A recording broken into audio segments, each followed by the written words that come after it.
I'm Mike from Iowa City. State of Iowa produces over 2 billion gallons of ethanol and biodiesel every year. We're ramping that up.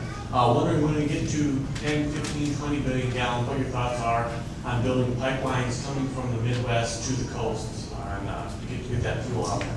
Well, I'm not a pipeline expert, I have to tell you, and so I can't tell you the best way to distribute ethanol, cellulosic ethanol, biodiesel, biofuels to the rest of the country, and I'm going to have to look to some experts in that regard to say what's the best way to do that. So I'm going to take your question and pivot if I can, and that is to describe not just how we use these renewable sources of energy, which are agriculture-based, but in addition, add some additional sources of energy: nuclear power, liquefied coal.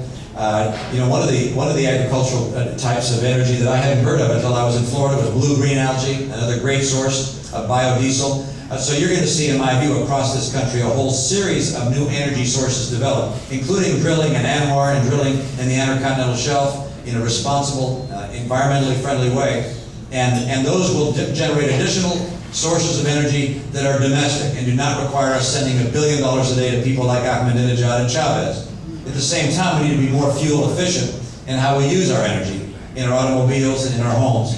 How to get these different energy sources to different places, I think places will be developed from time to time as we decide which of these sources is most fruitful for us. I think you're going to see electric cars at some point, and if you had nuclear power plants or if you had liquefied coal, you're going to be able to power these power plants and keep these cars going with electricity that can be clean without emitting CO2.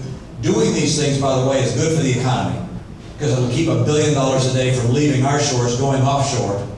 Number two, it's good for our foreign policy because we're giving a lot of money to some people who don't like us very much.